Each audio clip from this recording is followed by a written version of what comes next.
এদিকে সংসদ অধিবেশনে ফের ভয়াবহ মারামারি হাতাহাতি। প্রধানমন্ত্রীর সামনেই জামাতকে গণধুলাই করল স্বরাষ্ট্রমন্ত্রী সালাউদ্দিন আহমেদ। এক পর্যায়ে সংসদ অধিবেশন বয়কট করে সংসদ থেকে বেরিয়ে গেল জামাত এনসিপি।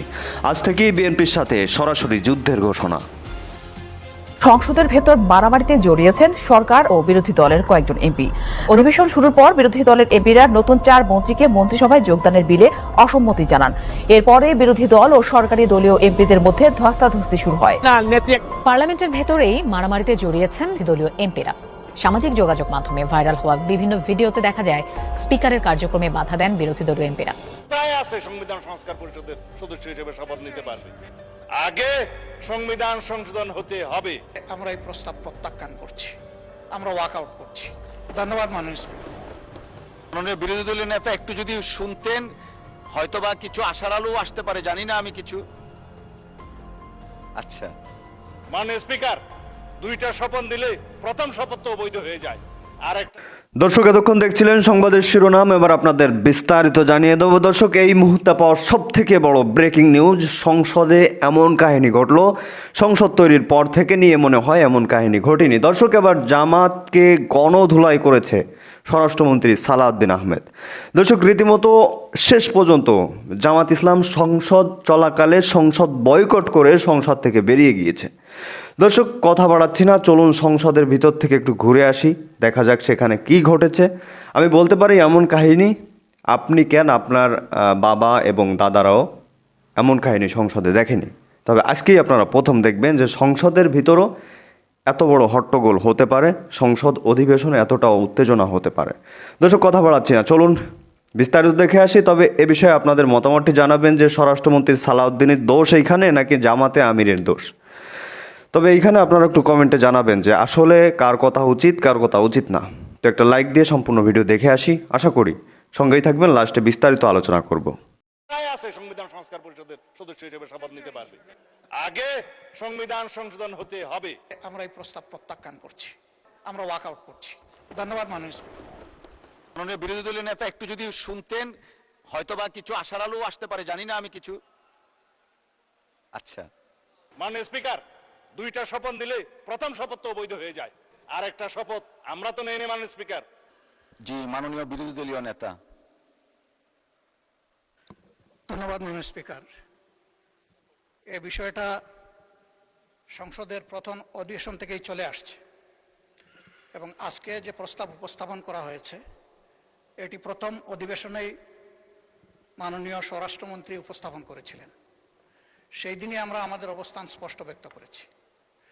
এরপরে এটা সঠিক যে কয়েক দফায় মাননীয় চিফ হুইপ স্বরাষ্ট্রমন্ত্রী মহোদয় আমাদের সাথে যোগাযোগ করেছেন, বসেছেন। আমরা আমাদের অবস্থান স্পষ্ট করেছি। আমরা কখনো বলি নাই যে আমরা নাম দেব সদস্যদের, আমরা কনসেপচুয়ালি এটাকে অ্যাকসেপ্ট করি নাই। আমরা বলেছি আমরা জাতির কাছে ওয়াদাবদ্ধ, যেমন ওয়াদাবদ্ধ ছিল বর্তমান সরকারি দল। আমরা নির্বাচনের আগে সবাই বলেছি গণভোটে হা বলুন, হা ভোট বিজয়ী হলে আমরা গণভোট বাস্তবায়ন করব, এর রায় বাস্তবায়ন করব। এবং এরই প্রেক্ষিতে আমরা 2টা শপথ নিয়েছি, একটা সংসদ সদস্য হিসাবে আর একটা সংস্কার পরিষদের সদস্য হিসাবে। আমাদের 2টা শপথই আমরা মনে করি বিদ্যমান আছে। সুতরাং ওইটাকে যদি বাইপাস করার জন্য এই কমিটি গঠন করা হয় তাহলে আমরা এই প্রস্তাব প্রত্যাখ্যান করছি। আমরা আমাদের আগের অবস্থানেই আছি। আমরা মনে করি গণতন্ত্রের দাবি হচ্ছে জনগণের মতামতকে মেনে নেওয়া। সেই মতামত 70%-এর কাছাকাছি জনগণের মতামত। এই মতামত যদি এইভাবে 68.6%, এই মতামত যদি এইভাবে অবলীলায় শেষ হয়ে যায় তাহলে ভবিষ্যতে গণতান্ত্রিক এই পদ্ধতির উপর জনগণ আস্থা হারাবে না, শুধু বিদ্রোহী হয়ে উঠবে। আমরা মনে করি যে জনগণের এই অভিপ্রায় মতামতকে কোনোভাবেই অগ্রাহ্য অপমান করা উচিত হবে না। এই জন্যে তাদের প্রতি সম্মান রেখেই আমরা শুধু এই কমিটিতে অংশগ্রহণ করব না এটাই নয়, বরঞ্চ এই পর্বটা আমরা যেহেতু জনগণের রায়কে সম্মান করা হচ্ছে না তার প্রতিবাদে আমরা ওয়াক আউট করছি। ধন্যবাদ মাননীয় স্পিকার। মাননীয় বিরোধী দলীয় নেতা একটু যদি শুনতেন, হয়তোবা কিছু আশার আলো আসতে পারে, জানি না আমি কিছু। আচ্ছা, জি, মাননীয় স্বরাষ্ট্রমন্ত্রী। বাংলা কিউআর যেখানে নগদ পেমেন্ট সেখানে সারা দেশে 10 লাখেরও বেশি মার্চেন্টে নগদে পেমেন্ট করুন খুব সহজে। মাননীয় স্পিকার, আপনাকে ধন্যবাদ। ফর রেকর্ড, মাননীয় বিরোধী দলীয় নেতা ওয়াক আউট করছেন যে পয়েন্টে, সেটা তাদের বিবেচনায় সঠিক হতে পারে। তবে বাংলাদেশের মানুষ গণ অভ্যুত্থান পরবর্তীতে বাংলাদেশের মানুষের প্রত্যাশা, আমরা পঞ্চদশ সংশোধনী বাতিল করতে চাই। এবং পঞ্চদশ সংশোধনী বাতিল না হলে হাইকোর্ট সুপ্রিম কোর্ট যদি ভার্ডিক্ট দিয়েও থাকে, এই লেজিসলেচারে যদি আমরা পঞ্চদশ সংশোধনী বাতিল না করি, সেই সংশোধনের উপর ভিত্তি করে আমাদেরকে চলতে হবে। সুতরাং আমরা সংবিধান সংশোধনী কমিটি করা ছাড়া, এই সংবিধান সংশোধন করা ছাড়া এই জাতিকে আমরা নতুন প্রত্যাশা অনুযায়ী এগিয়ে নিতে পারবো না। তিনি বলেছেন তারা 2টা শপথ নিয়েছেন। মাননীয় স্পিকার, 2টা শপথ দিলে প্রথম শপথ তো অবৈধ হয়ে যায়। বর্তমান সংবিধান অনুসারে নির্বাচন অনুষ্ঠান হয়েছে, বর্তমান সংবিধান অনুসারে এই জাতীয় সংসদের অধিবেশন আহ্বান করেছে মহামান্য রাষ্ট্রপতি, সেই সংবিধান অনুযায়ী এইখানে জাতীয় সংসদ বৈঠক অনুষ্ঠিত হয়েছে এবং সেই সংবিধান অনুযায়ী এখানে রাষ্ট্রপতির ভাষণ হয়েছে এবং সেই ভাষণের উপরে তারাও আলোচনা করেছেন, আমরাও আলোচনা করেছি। মাননীয় স্পিকার, এখনো পর্যন্ত সাংবিধানিক নিয়ম অনুসারে সেই ধারাবাহিকতায় এই জাতীয় সংসদের প্রত্যেকটা অধিবেশন, প্রত্যেকটা বৈঠক পরিচালিত হচ্ছে। সুতরাং তারা যদি বলে থাকে তারা 2টা শপথ নিয়েছে, আর একটা শপথ আমরা তো নেইনি মাননীয় স্পিকার, তারা শপথ নিয়েছে সংবিধান সংস্কার পরিষদের সদস্য হিসেবে। কোথায় আছে সংবিধান সংস্কার পরিষদের সদস্য হিসেবে শপথ নিতে পারবে? সেটা অসাংবিধানিক। যেটা উপদেষ্টা পরিষদে সিদ্ধান্ত হয়েছিল, আইন উপদেষ্টা নথিতে পাশ করেছে এবং সেই নোটিশটা নির্বাচন কমিশনে পাঠিয়েছে, সর্বৈব সেগুলো ভয়েড অ্যাব ইনিশিও প্রথম দিন থেকেই। এবং সেই আর্টিকেল 148 অনুসারে, তফসিল তৃতীয় অনুসারে সেখানে যে একটা ফর্ম ব্লু পেপারে ছাপিয়ে দেওয়া হলো যে সংসদ সদস্যগণ আবার আরেকটি শপথ নেবেন সংবিধান সংস্কার পরিষদের সদস্য হিসাবে, সেটা ফুল নাল এন্ড ভয়েড। এটা কোনো আনকনস্টিটিউশনাল, সে কোথাও নাই। এবং তার উপর ভিত্তি করে তিনি যে বক্তব্য দিলেন, গণভোটের গণরায় অনুসারে আমরা গণভোটকে সম্মান দিতে চাই। অবশ্যই গণভোটের গণরায়কে যদি সম্মান দিতে হয়, এই সংবিধানকে সংশোধন করতে হবে এবং তারপরে যদি সবাই মিলে রাজি হয় যে সংবিধান সংস্কার পরিষদ গঠন হবে, তখন যে সংবিধান সংস্কার পরিষদের সদস্য হিসেবে শপথ নিতে পারবে, তখন সেটা হবে। এখন তো সেটা হয়নি মাননীয় স্পিকার। আগে সংবিধান সংশোধন হতে হবে সমঝোতার ভিত্তিতে। সেই সংবিধানে যদি সংস্কার পরিষদের কোনো বিধান সংযুক্ত করতে হয়, সেই আলোচনাও তাদেরকে সেই সংবিধান সংশোধন কমিটিতে এসে করতে হবে। তারপরে আলাপ আলোচনার ভিত্তিতে আমরা সংশোধিত সংবিধান পাবো, সেই সংবিধান অনুসারে আমরা এগিয়ে যাব। এখন যদি কেউ বলে যে গণভোট হয়েছে, কিসের উপর হয়েছে মাননীয় স্পিকার? গণভোটের যে আদেশ, সেটাকে আমরা নাম দিয়েছি জুলাই আদেশ। যেই আদেশটা প্রথম দিন থেকে এখতিয়ার বহির্ভূত, এটা fraud on the constitution, colourable legislation. এই জুলাই জাতীয় সনদ বাস্তবায়ন সংস্কার আদেশ নামে যেটা করা হয়েছে, রাষ্ট্রপতি যেটা করতে পারেন না, সেটা তো কোনো রাজনৈতিক সমঝোতা ছিল না। জুলাই জাতীয় সনদের কোথাও সেটা সমঝোতা হয়নি। তারাও স্বাক্ষর করেছেন, সেখানে আমরা স্বাক্ষর করেছি। তাহলে এই যে জাতীয় সনদ আদেশ যেটা করলো, সেই যে অর্ডারের উপরে গণভোট অনুষ্ঠিত হলো, তার উপর ভিত্তি করে তারা যে চলতে চাচ্ছে, তাহলে দেশে যে মানুষ আমাদের ম্যানিফেস্টোর উপরে 31 দফার উপরে এবং নির্বাচন কমিশনের ডিক্লেয়ারকৃত নির্বাচনের উপরে আমাদেরকে যে জনগণ ভোট দিল, 51% ভোট দিয়ে এখানে সার্বভৌম পার্লামেন্টে আমাদেরকে পাঠিয়েলো, সেই পার্লামেন্টের এখতিয়ার কি? এটা ইউনিটারি ইন্ডিপেন্ডেন্ট স্টেট হিসাবে, একটা ইন্ডিপেন্ডেন্ট স্টেট হিসাবে আমরা একটা ইউনিটারি কান্ট্রিতে আছি। সেখানে একটা সংসদ থাকবে, আর্টিকেল 65 বলা আছে। সেই সংশোধনে আইন প্রণয়নের ক্ষমতা আছে, সংশোধন করার ক্ষমতা আছে। সেই ক্ষমতা হিসাবে জাতীয় সংসদ সদস্যগণ এই সংবিধানে সংশোধনী দিবে। সেই এখতিয়ার তো সার্বভৌম জনগণ আমাদেরকে দিয়েছে, আর্টিকেল 7 অনুসারে দিয়েছে। এখন যদি বলা হয় গণভোট কি তার উপরে? অবশ্যই তার উপরে না। আমরা সাংবিধানিক ভোটে জাতীয় সংসদের সদস্য নির্বাচিত হয়েছি সার্বভৌম জনগণ কর্তৃক, এখানে আইন এবং সংবিধান প্রণয়ন করার, সংশোধন করার জন্য। গণভোটে কি হয়েছে?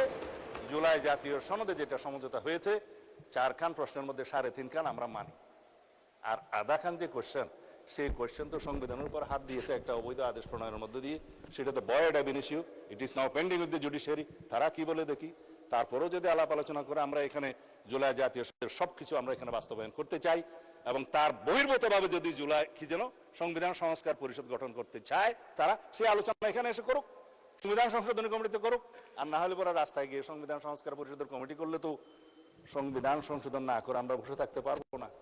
আর সংবিধান যদি সংশোধন আমরা না করি, তাহলে এই জাতি তো শেখ হাসিনা প্রদত্ত পঞ্চদশ সংশোধনী নিয়েই চলতে থাকবে। আমরা কি তা চাই? আমরা অবিলম্বে ইনশাআল্লাহ এই সংবিধান সংশোধনী কমিটি গঠন করা হয়েছে, আমরা বৈঠক করব, এবং এই জাতির শ্রেষ্ঠ সন্তানদের সাথে আমরা আলোচনা করব, স্টেক হোল্ডারদের সাথে আলোচনা করব, জুডিশিয়ারির সাথে আলোচনা করব, আইনজীবীদের সাথে আলোচনা করব, সুপ্রিম কোর্ট বার অ্যাসোসিয়েশনের সাথে আলোচনা করব, আমাদের পত্রিকার সমস্ত সম্পাদক এবং ডিজিটাল আর প্রিন্ট মিডিয়ার সমস্ত সম্পাদকদের সাথে আমরা আলোচনা করব, অন্যান্য স্টেক হোল্ডার বুদ্ধিজীবীদের সাথে আলোচনা করব, সংবিধান সংসদ বিশেষজ্ঞদের সাথে আলোচনা করব, জুলাই জাতীয় সনদ প্রণীত হয়েছে যে সমস্ত রাজনৈতিক দল স্বাক্ষর করেছে তাদের সাথে বসে আলোচনা করব, সংসদে আলোচনা করব, বৈঠক করব, তারপর আমরা সুপারিশ প্রণয়ন করব, তারপরে এই মহান জাতীয় সংসদে সংবিধান সংশোধনী 14তম 18তম হবে, 18তম সংবিধান সংশোধনী বিল ইনশাআল্লাহ এখানে উত্থাপিত হবে।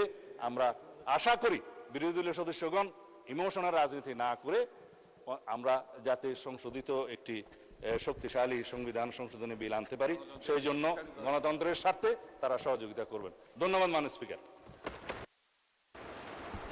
ধন্যবাদ মাননীয় মন্ত্রী। এখন ঘুষ তো হালাল আর জুল হারাম। এ দেশ সরকারি দলেরও নয়, বিরোধী দলেরও নয়, এই দেশ 18 কোটি মানুষের। সংবিধানের ভিতরে যদি গণভোটের প্রভিশন থেকে না থাকে তাইলে 26 সালেও কোনো নির্বাচন নাই। সংবিধানে তো 26 সালে নির্বাচন হওয়ার কথা না, সেটা 29 সালে গিয়ার কথা। 94 সালে আমরা অনুরোধ করেছিলাম কেয়ারটেকার সরকার বাস্তবায়ন করার জন্য, তখনকার সরকার এটা আমলে নেয় নাই।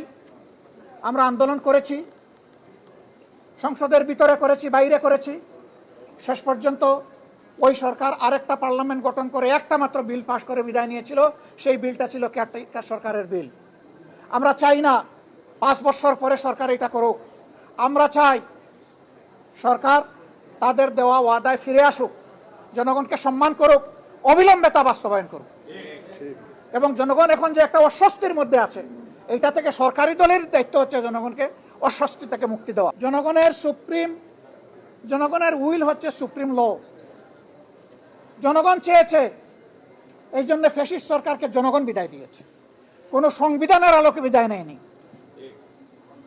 সেই সরকার বিদায় নেওয়ার পরে জনগণের অভিপ্রায়ে একটা সরকার গঠন হয়েছিল এবং সেই সরকারের জারি করা নির্দেশের আদেশের আলোকেই গণভোট এবং সংসদ নির্বাচন অনুষ্ঠিত হয়েছে।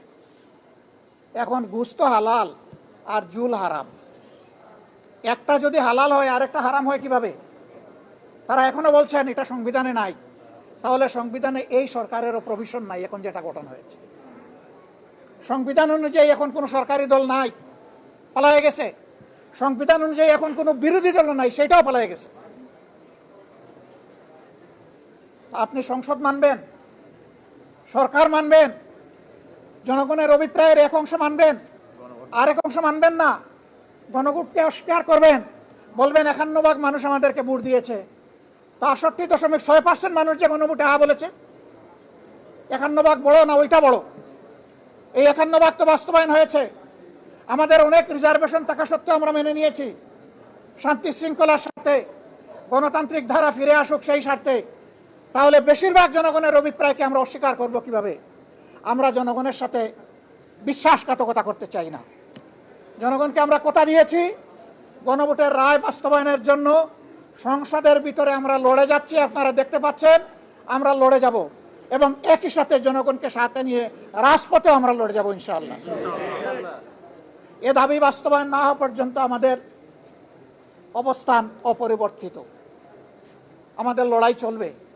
এবং আমরা বিশ্বাস করি কখনো কোনো জনপদে জনগণের অভিপ্রায় বা রায় কখনো বৃথা যায় না, সেটাই শেষ পর্যন্ত বাস্তবায়িত হবে ইনশাআল্লাহ। বিজয় হবে বিরোধী দলের নয়, বিজয় হবে 18 কোটি মানুষের। যারা গণভোটের পক্ষে অবস্থান নিয়েছে বিজয় হবে তাদের। আমরা আবারও বলছি, এই জনগণের সাথে আমরা বিশ্বাস। হ্যালো, তো দর্শক দেখছিলেন খুব গুরুত্বপূর্ণ প্রতিবেদন। এতক্ষণ আশা করি আমাদের সাথে ছিলেন এবং দেখছিলেন।